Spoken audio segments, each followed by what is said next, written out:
Pra você que tá chegando agora e tá a ver parte 2 é porque tem a parte 1 aqui no canal. Mesmo no canal do LinkedIn, ok? Seja livre pra você assistir onde você bem quiser, porque aqui você sabe que vai ter corte pra caramba. Mas agora, entretanto, nós entendemos no vídeo passado como é que foi criado o jogo, a origem do jogo, os monstros, e estamos a tentar descobrir essa teoria perfeita. Pelo menos eu criei a minha, que esse desgraçado do herói é o vilão da história. Ou vão utilizar ele como receptáculo para trazer o vilão. Eu Essa é acho a parte isso. 2 da teoria suprema de Terraria, então vê a parte 1 caso você queira entender alguma coisa do que tá acontecendo aqui na parte 2. Tá bom. Senão você claramente vai ficar perdido e não vai entender nada do que tá acontecendo, certo? Certo. Beleza, vamos nessa. Oi, eu sou o Link e eu tenho um canal de teorias. E hoje é dia de continuar com a história e a teoria suprema remake de Terraria. Terraria. Pra quem ainda não assistiu, bom, já faz quase um ano que eu fiz uma teoria suprema de Terraria. E é claro que a maioria dos meus vídeos antigos não são lá muito bons, então essa teoria tá ganhando um remake aqui no canal. Muito mais bem feito e bem produzido, ó. Nos trinques bonitinho. Beautiful, meu Deus. Agora mesmo. Como assim agora mesmo 200 mil visualizações? Pum, né. Cheiroso. E assim como na parte 1 aqui da teoria, a parte 2 também vai ter a participação do meu amiguinho, o Substories, que tá participando aqui. Como assim ficou velhinho? No outro vídeo ele tava jovem. Oi, Substories. Oi, Linkzinho. E aí, galera, eu sou o Substories, do canal Substories. Eu sou o Substories, do canal Substories. Eu conto histórias de mistério, histórias de terror. Se quiser, dá uma passada lá. Enfim, vamos de uma vez com isso. Por favor, Substory, obriga de novo o LinkedIn a meter o teu link do canal. LinkedIn. A colocar o teu link do teu canal, Se prepara, ok? caso não tenha visto a parte 1. Ok. Tem spoilers aqui, inclusive spoilers do Terraria à frente, então cuidado, beleza? Senta aí e vem comigo. Ok, bebê. Viagem no tempo. Recapitulação do episódio passado. Terraria e sua história. Até o momento no jogo, a gente conseguiu definir alguns pontos interessantes na história baseada nos contos do H.P. Lovecraft. Terraria é um conto de um herói, pelo menos entre aspas de um herói. Foi levado por um grupo antigo conhecido como Ordem dos Guias, que está aos poucos preparando e treinando o nosso herói, que tá ficando mais forte pra poder salvar o mundo. Mas de um o grupo de mundo de cultistas quem? que tenta trazer uma criatura maligna conhecida. Bom, espera aqui uma coisa. Tava esse símbolo. Parece o Caveira Vermelha no Homem de Ferro da Marvel. Vejam só muito bem. Como Tá a Cthulhu parecer. de volta à vida. Isso tudo em prol de salvar o mundo. Claro, enquanto aos poucos a gente faz isso meio que destruindo o mundo, matando filhotes de NPCs amigáveis, sacrificando guia que ajuda a gente durante o jogo todo. Pra Só ficar coisas forte. heróicas aí. Como foi definido na primeira parte da teoria, descobrimos que nosso protagonista era muito mais um Kratos do que um herói de fato. E foi basicamente aqui que a gente parou.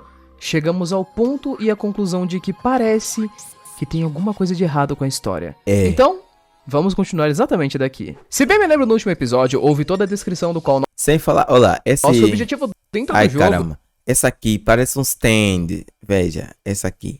Parece um stand.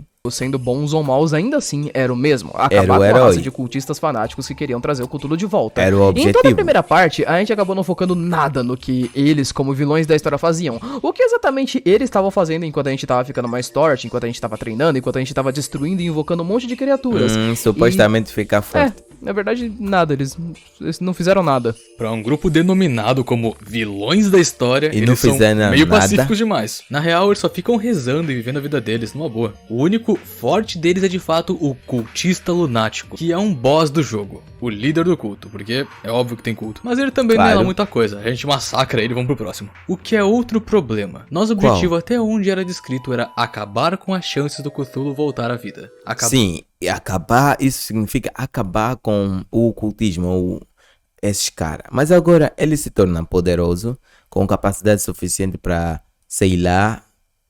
E agora? Eu tô a falar, esse desgraçado, geralmente as minhas previsões acertam, geralmente, né? Acabando Esse com os cara vai cultistas ser e salvando o mundo. um Mas pé no mesmo saco. depois disso, a gente ainda continua evoluindo até chegar ao boss final, que tem uma aparição bem estranha. O boss final do jogo é conhecido como Moon Lord, e ele aparece depois de um evento conhecido como o Evento Lunar. Que é o seguinte, a gente tem que destruir esses 4 pilares aqui. Depois que cada um desses pilares forem caindo, vão aparecendo umas mensagens pra gente. E quando todos eles finalmente tiverem caídos, aí sim uma criatura semelhante a Cthulhu Surge. com o nome de Moon Lord, ou o Senhor da Lua, vai aparecer. E esse é o... Numa versão abaixo do Cthulhu, ok? Lembrando. Numa versão abaixo do Cthulhu. E quem não viu o primeiro vídeo da teoria, não sabe que existem. O Cthulhu é um monstro que veio com base em 3 livros. São 3 livros e ele está num dos livros. E ele diz, o próprio Cthulhu diz que é um ser mais fraco em relação aos outros seres que estão vindo para destruir. Ele é que nem o mensageiro. Tá vendo? É oráculo, né? É oráculo daquele desgraçado que destrói o mundo, que consome o mundo. Como é que é o nome dele? Aparece em Fortnite. Fortnite ela aparece recentemente para tentar consumir o mundo. Boss final do jogo. Só que sabe qual é a parte Ele é que nem interessante? alguém que tá vindo pra avisar. A aparição desse maluco não faz o menor sentido. Vocês lembram da parte 1? O jogo tinha toda uma lore legalzinha de que legal, os cultistas sequestraram a mecânica, ela tá construindo um Cthulhu novo com partes, né? E aí de repente, na verdade, só não. O que acontece no final do jogo é que a gente nem vê exatamente essas partes mecânicas, tipo, a gente vê elas de forma separada, no entanto, não são elas que compõem o corpo desse tal de Moonlord. A gente não faz ideia de da onde que esse bicho saiu, da onde que ele veio. E no final não era pros cultistas invocarem ele, mas na verdade a gente vai lá, massacra os cultistas a sangue frio, e aí no final é a gente que invoca ele. Por quê? Eu falei. Esse cara tá se tornando perigoso e provavelmente vai ser o receptáculo do Cthulhu, porque ele destruiu o equilíbrio, tornando que era 50-50, porque o equilíbrio é assim, é que nem yin e yang, bem e mal, porque tem que ter sempre bem e mal, ok? Tá, ele tá se tornando tão poderoso que ele tá atraindo a escuridão pra ele. Agora, eu acho que ele vai ser o receptáculo. Do nada, ele invocou. Quero deixar bem claro no início dessa parte da teoria do Moonlord que eu sou uma das milhares de pessoas que acreditam que a luta que a gente tem com o Moonlord no final do jogo, acredito que ela nem é real. Muito que possivelmente uma alucinação. Se você já leu algum dos contos do Lovecraft, você percebe uma certa discrepância de poder aqui em relação a esse Moonlord que aparece no final do jogo. Vamos pegar de acordo com a lore que a gente tem do Terraria. De acordo com a história, a gente tem uma raça inteira de criaturas chamadas Dryades que derrotaram o Cthulhu. E mesmo assim eles não conseguiram matar o bicho. Eles só arrancaram algumas partes e separaram a fugir pra lua. Mas aí a gente vem e mata o bicho. Só, ok. Mata o bicho. Claro que o nosso personagem é sim forte, no entanto existem muitas outras... É poderoso porque ele foi atrás de objetos ou de sacrificando, não sei lá o que, pra ficar coisas poderoso. Que o Cthulhu era, além de simplesmente fisicamente forte. E, enfim, outras referências também ficam muito diretas na aparição dele a algum tipo de alucinação ou algo parecido. Por exemplo, a cada pilar que a gente destrói dentro do evento lunar, quando a gente tá invocando o Moonlord, uma frase é dita na destruição desse pilar. Elas vêm exatamente nessa ordem aqui. Sua mente se esvazia. Você é tomado por uma dor agonizante. Você consegue escutar vozes de outro mundo. A desgraça iminente se aproxima.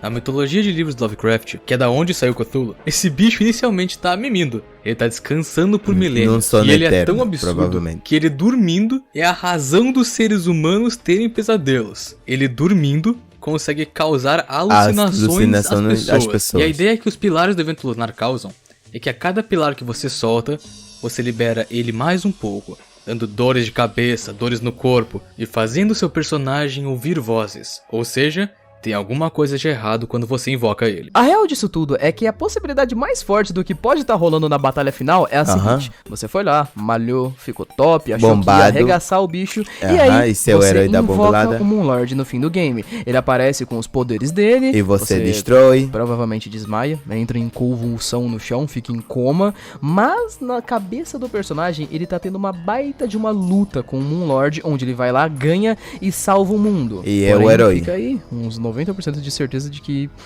isso não aconteceu e de que o mundo só foi destruído mesmo. Claro que você pode pensar, ok, mas quando você mata um Moonlord, você consegue loot, você consegue itens que ele dropa, então ele não pode ser só um fantasma ou uma alucinação, porém, ainda assim fica reforçada a ideia de que se seu personagem estiver simplesmente sonhando ou tendo um pesadelo com isso, claramente na cabeça dele ele pode ter ganhado, e ele pode ter ganhado itens. Isso não significa que no mundo real, fora desse sonho, coisas diferentes não possam estar acontecendo. Acho que de fato isso cria até uma história meio que interessante, não? Se a gente pensar por esse modo, a gente acaba enxergando as coisas da seguinte forma: a Ordem dos Guias, aquele grupo que quer salvar o mundo, eles são as pessoas que escrevem os documentos da história do jogo, os documentos da história do Terraria e tal, páginas que nos mostram a história. Então todas as informações que a gente tem a respeito do culto que quer trazer o Moon Lord de volta, do sequestro da mecânica, entre várias outras coisas, todas as informações, foram inclusive o bestiário do jogo, vem da Ordem dos Guias. E essas informações basicamente são uma mentira. Pra quem não sabe, os criadores do Terraria também têm um Discord oficial onde eles já responderam muitas dúvidas de pessoas, incluindo essas duas que eu achei muito curiosas pra poder colocar aqui no vídeo, que são o próprio criador principal do jogo que falou. Então, se liga. O que são os pilares? Os cultistas na verdade estão tentando prevenir o Moon Lord de retornar. Por que você acha que o evento lunar começa quando você massacra eles? Os pilares são a última defesa para manter o Moon Lord longe. Se esse é o caso, nós não somos secretamente do mal? Não é um segredo que você é. Você destruiu bastante o mundo só por causa de itens. Todos os NPCs sabem disso, mas eles estão assustados demais para falar alguma coisa. Quanto mais poder você tem, mais as pessoas se retraem para não se opor a você, porque sabem que você é poderoso o suficiente para lhe destruir se ele bem quiser. Agora, ele destruindo parte do bem, parte do mal, ele tá traindo todo aquele poder para ele. Só que não tá sendo um herói, ele tá se tornando cada vez mais vilão e atraindo o mundo para a escuridão. Então, basicamente, ele é o vilão e ele é o herói. Ele destruiu o mal, só que ele depois acaba atraindo esse mal para ele mesmo. Então, basicamente, ele é um completo filho de uma égua. Ou seja, tudo nesse jogo é manipulado. A ideia que as respostas dessas perguntas passam são bem óbvias e respondidas diretamente pelos criadores, que, sim, os NPCs tratam você bem, etc, eles não atacam você, mas isso combina muito com a forma como alguns deles são meio agressivos nas palavras, tipo, eles sabem que você é um babaquinha, só que eles não têm exatamente o poder pra poder parar o que você faz, então eles só continuam vivendo a vida deles. Fora o fato de você ter destruído os pilares do evento lunar e massacrado os cultistas, então isso quer dizer que secretamente os cultistas não eram do mal? O que significa que a Ordem dos Guias estava fazendo? Era então, bom. Eles eram o pessoal do mal, eles estavam guiando a gente pra destruir o mundo ao invés de salvar ele? Isso na verdade faria bastante sentido. Verdade. O jogo mente quando diz que você é um herói.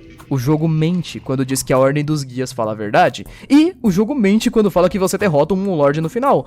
O que faz completo sentido. A história aqui encaixa perfeitamente. Então quem eu porque sou? O nosso guia dentro do jogo, ele é filho do Cthulhu. Filho do E a gente não Cthulhu. tem nenhum aprofundamento nisso. Ele só é filho do vilão. Digamos que talvez o próprio Cthulhu poderia estar controlando o guia que é filho dele. Ou então ele pode simplesmente estar cooperando com o próprio pai. Ele manipulou a gente pra poder nos levar a destruir a única coisa que mantinha o Cthulhu longe.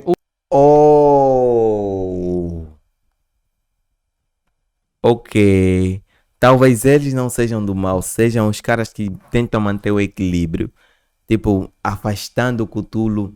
Tipo, são os caras que fazem bem, mas pelas sombras, ok?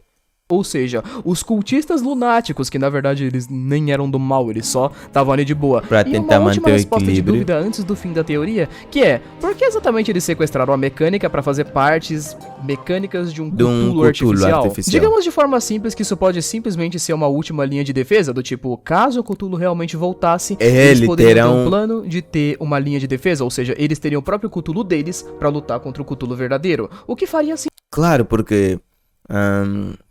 lembrando, ficou o olho, ficou o cérebro. Então, eles colocariam esses pequenos detalhes com consciência dentro de uma mecânica para combater o Cthulhu verdadeiro. Venceria? Não sei, mas seria alguma coisa, pelo menos. Sentido, já que a gente tem o cérebro, olhos do Cthulhu, etc, que são chefes comuns, então eles poderiam tentar pegar isso tudo e juntar e criar um bicho artificial deles que eles possam controlar. Então é basicamente isso. Nós acabamos com os cultistas, para que depois disso a gente fosse regaçado pelo bicho e ele pudesse enfim voltar. É toda uma história de manipulação e mentiras durante todo o roteiro do jogo. E é isso que eu acho que tá rolando em Terraria.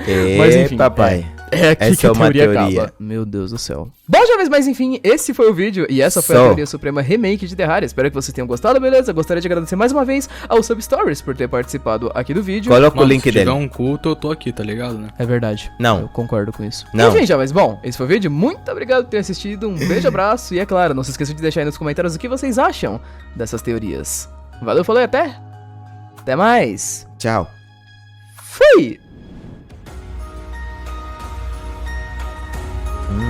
A mão que tudo vê ou o olho que tudo vê?